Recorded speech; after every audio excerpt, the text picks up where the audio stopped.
గత వారం రోజులుగా ఎప్స్టీన్ ఫైల్స్ గురించి మాట్లాడమని రకరకాల రిక్వెస్ట్లు వస్తున్నాయి. డిఎంస్, ఈమెయిల్స్, కామెంట్స్ అబ్బో చాలా ఉన్నాయి. అండ్ మీరు ఎవరెవరైతే అడిగారో మీరు అడగడం కూడా కరెక్టే. ఎందుకంటే గత వారం రోజులుగా ఇంటర్నేషనల్ మీడియా నుంచి నేషనల్ మీడియా వరకు అందరూ దీని గురించే మాట్లాడుతున్నారు.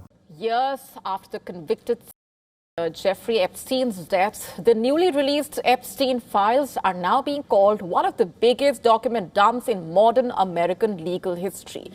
3 మిలియన్ పేజెస్, 30 లక్షల పేజీలు రిలీజ్ చేసింది యుఎస్ గవర్నమెంట్. జెఫ్రీ ఎప్స్టీన్ తో ఎవరైతే లింకప్ అయి ఉన్నారో, ఎవరెవరి పేరు ప్రస్తావించబడిందో, ఏ ఫ్లైట్ లో ఎక్కడ దాకా వెళ్లారో ఇవన్నీ విస్తారంగా వివరిస్తూ రిలీజ్ అయినాయి. ఇన్ఫాక్ట్ 6 మిలియన్ పేజీలు ఉన్నాయి. 60 లక్షల పేజీలు ఉంటే అందులో 30 లక్షల పేజీలను సైడ్ పెట్టి 30 లక్షల పేజీలు మాత్రమే పబ్లిక్ చేసింది. అదేంటి, ఎందుకు, ఎలా మనం ఆడదాం వీడియోలో. ఇన్ఫాక్ట్ నేను ఐ థింక్ 1.5 months బ్యాక్ ఇదే ఎప్స్టీన్ ఫైల్స్ మీద వీడియో చేశాను నేను. అప్పట్లో ట్రంప్ గారి పేరు బయటకు వచ్చినప్పుడు విడుదల వారీగా రిలీజ్ చేస్తూ ఉన్నారు. ఆ టైంలో ఆయన పేరు బయటకు వచ్చినప్పుడు మనం ఆడాం మనం. బట్ ఇప్పుడు ఇండియాలో ఎందుకు ఇంత డిస్కషన్ నడుస్తుందంటే మన ప్రధానమంత్రి మోదీ గారి పేరు కూడా అందులో ఉంది అని కన్క్లూజివ్గా బయటకు వచ్చినాయి కొన్ని పేజెస్లో. ఏది లింక్ ఉన్నట్టు కాదు, మోదీ గారి పేరు ప్రస్తావనలోకి వచ్చినట్టు 2 సార్లు వచ్చింది. దాని మీద మన ఇండియన్ గవర్నమెంట్ కూడా రియాక్ట్ అయింది. అది ఏంటో నేను ఎందుకో చెప్పాలంటే, అసలు ఆ ప్రస్తావన కాంటెక్స్ట్ నేను మీకు ఎక్స్ప్లెయిన్ చేయాలంటే అసలు ఏం జరిగిందో మొత్తం మనం ఆడేసుకోవాలి. ఎందుకంటే చాలా పకడ్బందీగా ప్లాన్ చేసి రాసి నీట్గా ఫ్లైట్ లాగుల నుంచి ఫినాన్షియల్ రికార్డులు, విట్నెస్ స్టేట్మెంట్లు, ఫోటోలు, వీడియోలు, అబ్బో కోర్ట్ ఫైలింగ్ నుంచి FBI ఇన్వెస్టిగేషన్ నోట్స్ వరకు మొత్తం ఉన్నాయి అందులో. అంతేందుకు ఆడపిల్లలు ఎవరైతే ఇన్వాల్వ్ అయినారో, ఎవరైతే పాపం బయటకు వచ్చి కంప్లైంట్ చేశారో, కొన్ని సంవత్సరాల తర్వాత, కొన్ని కేసులో కొన్ని దశాబ్దాల తర్వాత బయటకు వచ్చి మాకు అన్యాయం జరిగిందని చెప్పి వాళ్ళ పేర్లు బయటకు రాకుండా ఉండాలని చెప్పి కోరుకున్నారు. వాళ్ళ పేర్లు బయట పెట్టేసి, ఫోటోలు బయట పెట్టేసి కూడా చాలా పేజీలు రిలీజ్ అయినాయి కోర్టు చెప్పినప్పటికీ. బట్ ఎవరెవరైతే పెద్దవాళ్ళు ఉన్నారో, బాగా పలుకుబడి ఉండేవాళ్ళు ఉన్నారో, వాళ్ళ పేర్లు మాత్రం నీట్గా కొట్టేయబడి, అది చేసి ఇది చేసి నీట్ ప్రొటెక్ట్ చేసి రిలీజ్ అయినాయి. చట్టం క్లాస్కి తగ్గట్టు పనిచేయడం మనం చూడడం మనకు అలవాటు అయిపోయింది ప్రస్తుతానికి, ముఖ్యంగా అమెరికా లాంటి దేశాల్లో. ఎనీవేస్, ఎవరి జెఫ్రీ ఎప్స్టీన్, ఏంటి ఎప్స్టీన్ ఐలాండ్, ఎందుకు ఆయన ఫైల్స్ ని రిలీజ్ చేయమని ప్రపంచం మొత్తం అడుగుతుంది మీరు తెలుసుకోవాలి. క్లుప్తంగా చెప్పేస్తాను టక. బేసిక్ ఒక హంబుల్ బ్యాక్గ్రౌండ్ నుంచి వచ్చి కనెక్షన్స్ బిల్డ్ చేసుకొని న్యూయార్క్ లో అంచనంచలుగా పెరిగి ఈ కనెక్షన్స్ ఏవైతే ఆయన బిల్డ్ చేశాడో వాళ్ళకి ఆడపిల్లలకి మధ్యవర్తిత్వం చేసేవాడు. సింపుల్ గా చెప్పాలంటే బ్రోకర్. అంతకన్నా పొలైట్ గా పిలవాల్సిన అవసరం లేదు. ప్లస్ ఎవరైతే పై స్థాయి వాళ్ళు ఉన్నారో వాళ్ళని బ్లాక్మెయిల్ చేద్దామనే ఆలోచన ఇతనికి ముందు నుంచే ఉంది. లేకపోతే ఎందుకు రికార్డ్ చేస్తాడు, ఏ ఫ్లైట్ లో వచ్చారు, ఎంత ఫ్లైట్ లాగ్ ఏంటది, ఫోటోలు వీడియోలు రికార్డ్ చేసి వాళ్ళు కూడా పోజులు ఇచ్చేసి. ఎందుకంటే ఇది social media, pre social media ఎరా ఇదంతా. 80s, 90s, early 2000s. In fact 2005లో ఆయన మీద ఫస్ట్ కంప్లైంట్ వెళ్ళింది. 14 సంవత్సరాల పాప వాళ్ళ తల్లిదండ్రులు వెళ్ళి మా పాపకి ఇలా అన్యాయం జరిగిందని వెళ్ళి కంప్లైంట్ చేస్తే అక్కడ ఓపెన్ అయింది ఒక ఇన్వెస్టిగేషన్. ఎనీవేస్, ఈ వ్యక్తి మోడస్ ఆపరెండి ఎలా ఉండేదంటే, అమెరికాలో మాల్స్, డౌన్ టౌన్స్, నైబర్హుడ్ ఇలాంటి ప్లేసెస్ ఉంటాయి కదా, ఎక్కడెక్కడైతే ఆడపిల్లలు ఉంటారో అందులో ఎవరైనా కొంచెం అట్రాక్టివ్గా కనబడితే వయసుతో సంబంధం లేకుండా వెళ్ళి డబ్బులు ఆశ చూపించి, కొన్నిసార్లు పేరెంట్స్కి తెలిసి, కొన్నిసార్లు వాళ్ళకి తెలియకుండా, కొన్నిసార్లు పలానా విషయాన్ని కానీ చెప్పి అబద్ధాలు చెప్పి ఈ అమ్మాయిలు తీసుకెళ్లి బిలియనర్స్ కనెక్ట్ చేసేవాడు. అది మొదలైంది న్యూయార్క్లో ఒక బిల్డింగ్లోనే. కాకపోతే లా అనేది ఒకటి ఉంటుంది కదా, పట్టేసుకుంటారు. సో డబ్బులు బాగా పెరిగేసరికి ఒక ప్రైవేట్ ఐలాండే కొనేసుకున్నాడు. $7 million, $8 million ఇచ్చి. అది ఎలా ఉంటుందంటే ఒక పెద్ద మ్యాన్షన్ లాంటిది ఉంటుంది పైన ఈ ఐలాండ్ మీద. ఒక రన్వే ఉంది, ఫ్లైట్లో ల్యాండ్ అవడానికి, టేక్ ఆఫ్ అవడానికి. అండర్ గ్రౌండ్ లో బంకర్స్ లాంటివి ఉన్నాయి, అక్కడ ఆడపిల్లలు ఉంటారు. అక్కడికి చాలా పెద్ద వాళ్ళు వచ్చేవాళ్ళు. మీకు చిన్న కాంటెక్స్ట్ ఇవ్వాలంటే, ప్రెసిడెంట్ గా ఉన్నప్పుడు బిల్ క్లింటన్ గారే వచ్చారని చెప్పి మనకి ఎప్స్టీన్ ఫైల్స్ లో మనకు తెలుస్తున్నాయి. President Bill Clinton is going on the offensive right now, similar to what his wife Hillary Clinton did. Former President, just imagine, ఒక అమెరికన్ ప్రెసిడెంట్, ప్రపంచంలోనే అతి మోస్ట్ పవర్ఫుల్ పర్సన్ అంటారు కదా, అలాంటి వ్యక్తి రాగలిగాడంటే ఏ రేంజ్ కి ఈ వ్యక్తి కనెక్షన్స్ ఉన్నాయో మీరు ఒకసారి ఊహించుకోండి. ఇంకా మిమ్మల్ని షాక్ అయ్యే కొన్ని నేమ్స్ ఏవైతే రిలీజ్ అయినాయో, Stephen Hawking, Bill Gates. In fact Bill Gates అయితే ఫొటోస్ కూడా బయటకు వచ్చినాయి. ఆయన రీసెంట్గా రిఫ్యూట్ చేశారంటే నాకు సంబంధం లేదు ఇదే అని. ఎనీవేస్, మనకి ఫొటోస్ అయితే బయట ఉన్నాయి ప్రస్తుతానికి. ఇది ఒక ప్రైవేట్ ఐలాండ్ కొనేసి ఎనానిమస్ గా ఈ ర్యాకెట్ నడిపేవాడు. మరి ఫోటోలు తీసుకున్నప్పుడు ఎందుకు తీపించుకునే వాళ్ళు వీళ్ళు అంటే, అగైన్ మనం ఒకసారి ఆ టైమ్ లైన్స్ మనం దృష్టిలో పెట్టుకోవాలి. ఇప్పుడంటే అందరి చేతిలో సెల్ ఫోన్ ఉంది. ఒక్క ఫోటో వెళ్తే అది ఎంత వైరల్ వెళ్తుందో అందరికీ తెలుసు. ఇప్పుడు అలాంటి టైంలో సోషల్ మీడియా లేనప్పుడు వాళ్ళకి మధ్యలో ఎటువంటి అండర్స్టాండింగ్ ఉందో మనకు తెలియదు. కానీ వాళ్ళైతే నీట్గా పోజులు ఇస్తూ ఫోటోలు గట్రా ఇచ్చారు. ఫోటోలు అయ్యే ఇప్పుడు బయటకు వస్తున్నాయి. అందులో మళ్ళీ జాగ్రత్తగా వినండి, పెద్ద వాళ్ళు ఉంటారు కదా. ఒక కాన్స్పిరసీ థియరీ ఏంటంటే అసలు వాళ్ళ పేరు ఇంకా బయటకు రాలేదు. ఇదేంటిది, డీజేటీ గారు, మన ట్రంప్ గారు, ఆయన ప్రెసిడెంట్ అవ్వకముందు ఎలక్షన్ క్యాంపెయిన్ గట్రా జరిగేటప్పుడు ఆయన వాగ్దానం చేశారు. ఎందుకంటే అప్పట్లో ఈ ఎప్స్టీన్ ఫైల్స్ రిలీజ్ చేయమని చెప్పి పెద్ద రక్కస్ జరిగింది. అప్పుడు మీరే ఒక్కసారి ఊహించుకోండి, ఆడపిల్లల్ని తెచ్చి ఇలా చేసి డైరెక్ట్ గా కంప్లైంట్ ఇస్తే వాళ్ళ తల్లిదండ్రులు 2005లో ఫ్లోరిడాలో ఫెడరల్ ఇన్వెస్టిగేషన్ ఒకటి ఓపెన్ చేసి ఆ వ్యక్తి మీద నామకే వాస్తే ఒక కేసు పెట్టి, పగలంతా మీరు బయట ఉండండి, మీరు నిజంగా జరిగింది అది, పగలంతా మీరు బయట ఉండండి, మీ పని ఏదో మీరు చేసుకోండి, రాత్రి గెస్ట్ హౌస్కి వచ్చినట్టు వచ్చి జైల్లో పడుకొని నెక్స్ట్ డే వెళ్ళండి అని చెప్పి ఇంత పని చేసిన తర్వాత ఇంకెవరికైనా ఎందుకు సింపతి ఉంటుంది ఆ వ్యక్తి మీద? అప్పటికి ఇంకా పెద్ద పేర్లు ఏం బయటికి రాలా, ఎవరైతే ఇన్వాల్వ్ అయి ఉన్నారో. కానీ ఎప్పుడైతే ఈ వ్యక్తి మీద పడాల్సిన శిక్ష పడలేదు అని చెప్పి ఎవరైతే బయటకు వచ్చిన ఆడపిల్లలు ఉంటారు కదా, ఏజ్ అయిపోయిన తర్వాత బయటకు వచ్చేస్తారు కదా, వాళ్ళందరూ ఒక్కొక్కరుగా బయటకు వచ్చి మాట్లాడడం మొదలు పెట్టారు. ఎవరెవరైతే ఈ క్లయింట్ లిస్ట్ ఉందో వాళ్ళ పేర్లు పేర్లు బయట పెట్టడం మొదలుపెట్టారు. అందులో చాలా పెద్ద పెద్ద వాళ్ళ పేర్లు ఉన్నాయి. ఫస్ట్ బయటకు వచ్చిన పెద్ద పేరు ఎవరు అనుకుంటున్నారు మీరు? యూకే ప్రిన్స్ అని చెప్పి వచ్చింది first. He came to me అని చెప్పి. తర్వాత రియల్ ఎస్టేట్ మొగల్స్ పేర్లు, సినిమా వాళ్ళ పేర్లు, పొలిటీషియన్ పేర్లు, ఇలా ఒక్కొక్కరి పేర్లు బయటకు వచ్చేసరికి చాలా పెద్ద కేసు అయ్యి ఒక కొత్త చార్జ్ షీట్లు గట్రా ఓపెన్ చేసి మళ్ళీ ఆయన తీసుకొచ్చి లోపల నీట్గా ఈసారి బలంగా వేశారు లోపల. ఇన్ఫాక్ట్ అమెరికాలో ఒక జోన్ ఉంటుంది. అదేంటంటే ఫర్ ఎగ్జాంపుల్ ఇప్పుడు లోపల వేసిన తర్వాత డీల్ మాడుకోవచ్చు. నీ శిక్ష నేను తగ్గిస్తాను, ఎవరెవరైతే క్లయింట్స్ ఉన్నారో, ఎవరైతే నువ్వు పనిచేసావో, ఆ ఫ్లైట్ లాగ్లు ఏవైతే ఉన్నాయో, ఆ ప్రూఫ్స్ ఏవైతే నీ దగ్గర ఉన్నాయో అవి బయట పెట్టు, మేము తగ్గిస్తామంటే ఆయన ఒప్పుకున్నాడు. నేను చెప్తాను అందరి పేర్లు, ఎవరెవరి పేర్లు అయితే ఉన్నాయో అందరి పేర్లు నేను చెప్తానని చెప్పిన తర్వాత ఈ డీల్ ముందుకెళ్లే ప్రక్రియ ఉంటుంది కదా, ఒక టైం, ఆ టైం జోన్ మధ్యలో అనుమానాస్పదంగా ఇది ఆగస్ట్ 2019 ఇది ఎవరు ఊహించినట్టు ఏదో ప్లాన్ చేసినట్టు ఆయన ప్రాణాన్ని ఆయనే తీసేసుకున్నాడని చెప్పి ప్రచారం జరిగింది. ఆయన జైల్లో ఆయన చనిపోయిన తర్వాత మీరు ఒకసారి ఊహించుకోండి, మొత్తం ఆ ఫ్లోర్లో ఉండే సీసీటీవీలు అన్నీ ఆఫ్ అయిపోయి ఉన్నాయి. దాన్ని పక్కన పెట్టండి, ఎవరైతే గార్డ్స్ ఉంటారు కదా ఆ గార్డ్స్ కరెక్ట్గా అదే టైంలో పడుకొని ఉన్నారు. ప్లస్ ఈ రూమ్లో ఏదైతే ఆయన చనిపోయాడో ఆ రూమ్కి రీసెంట్గా షిఫ్ట్ చేయబడ్డాడు, ఇంకా క్లోజ్గా మానిటర్ చేసే రూమ్ అది. ఇన్ఫాక్ట్ మరి అలాంటి దగ్గర చనిపోయిన తర్వాత పబ్లిక్ అవుటరేజ్ ఇంకా బలంగా పెరిగింది. ఎవరు ఈ వ్యక్తిని చంపేద్దాం అనుకున్నారు, ఎవరు ఈ వ్యక్తి చనిపోతే లాభపడుతున్నారు, ఎవరు ఆ పెద్ద వ్యక్తులు, ఏంటి వాళ్ళ బ్యాక్గ్రౌండ్. ఇన్ఫాక్ట్ కోర్టు కూడా ఈ 30 లక్షల పేజీలు గట్రా రిలీజ్ చేసినప్పుడు ఒక మాట అంది, కొన్ని పేర్లు మీరు బ్లాక్ చేసి పెట్టండి, ఎందుకంట లేకపోతే యూఎస్ మీద ప్రపంచానికి ఉండే నమ్మకం వెళ్ళిపోతుంది. అలాంటి పెద్ద పెద్ద ఏజెన్సీస్ పేర్లు, కంపెనీల పేర్లు, ప్రజల పేర్లు ఉన్నాయి బయట. ప్రజలంటే నా ఉద్దేశం ఇన్ఫ్లుయెన్షియల్ పీపుల్ పేర్లు.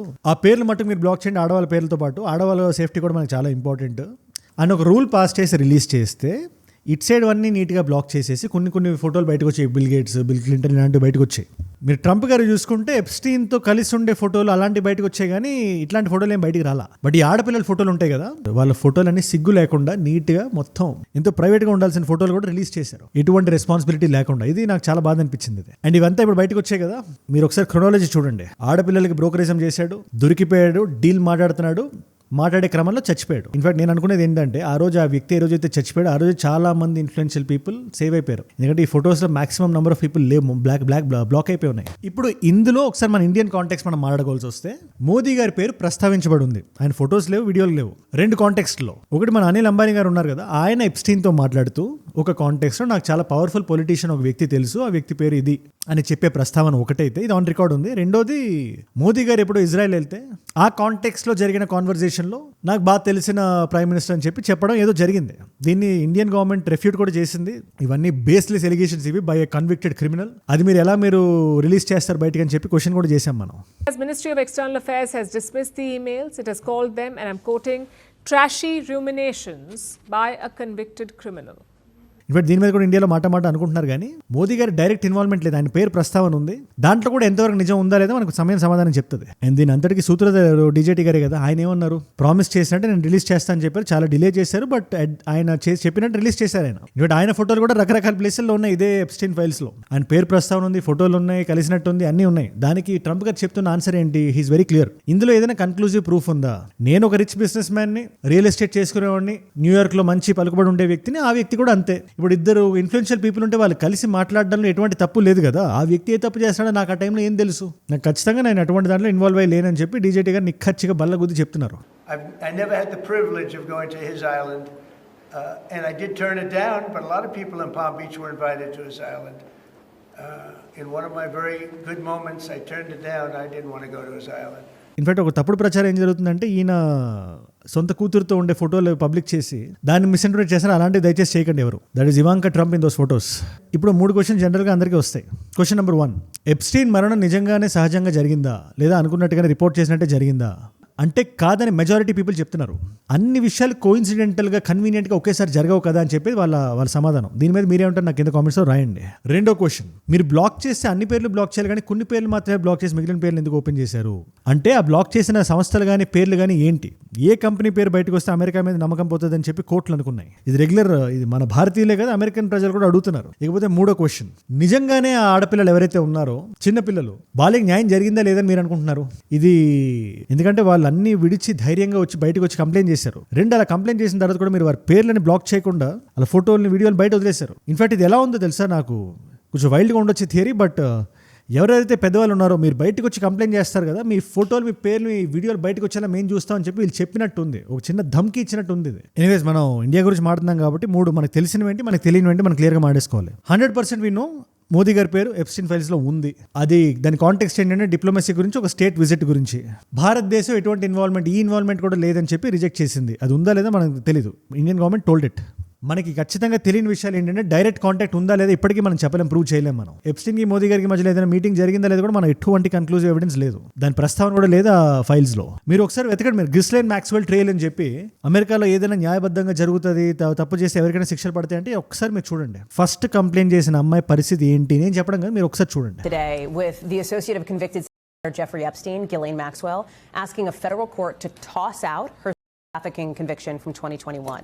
Maxwell says in her filing that substantial evidence has emerged, she says, showing she didn't. అందుకని ఎప్స్టీన్ ఫైల్స్ కి సంబంధించి ఇంకా డీటెయిల్స్ చాలా భయంకరంగా ఉన్నా కూడా నేను అన్ని రకాల ఏజ్ గ్రూప్స్ వాళ్ళు ఈ వీడియోలు చూస్తున్నారు కాబట్టి చాలా సింపుల్ గా క్లీన్ గా చెప్పదలుచుకున్నాను. నేను I don't want get in to the details. అది నన్ను అర్థం చేసుకుంటారని నేను నమ్ముతున్నాను. మీరు ఇంకేదైనా ఈ కాంటెక్స్లో ఏదైనా యాడ్ ఆన్ చేద్దాం అనుకున్నా కూడా let me know down in the comments. Anyways ఇవాళ మిమ్మల్ని క్వశ్చన్ అడుగుదాం అనుకుంటున్నా, సో దట్ ఒక ఐడియా ఉంటుంది ఈ ఎంటైర్ టాపిక్ మీద. తెలియని వాళ్ళు కూడా తెలుసుకుంటారు. First time Jeffrey Epstein arrest అయిన సంవత్సరం ఏది? ఫస్ట్ ఇయర్ ఏ సంవత్సరం? పెద్ద పేర్లు బయటకు వచ్చిన తర్వాత దాని ముందు. Option A is 2004, option B is 2005, option C is 2006, option D is 2007. మీకు సమాధానం తెలిస్తే కింద రండి, తెలుసుకుందాం అనుకుంటే ఇన్స్టాగ్రామ్కి వచ్చేసేయండి. అక్కడ అజయ్ ఫ్రమ్ ఏజుడ్ అని ఉంటుంది. అజయ్ ఫ్రమ్ అని రాయండి, it's verified profile, tick mark ఉంటుంది, 1+ మిలియన్ ఫాలోవర్స్ ఉంటుంది. మీరు టక్ అని వచ్చేయచ్చు. అక్కడ ఇలాంటి వీడియోస్ని రీల్స్లా చూడొచ్చు. ఇలాంటి టాపిక్ మీరు నేను ఏదైనా మాడదని మీరు అనుకుంటే ఖచ్చితంగా you can comment or DM me there. పేరు గుర్తుంది అజయ్ ఫ్రమ్ ఏజుడ్.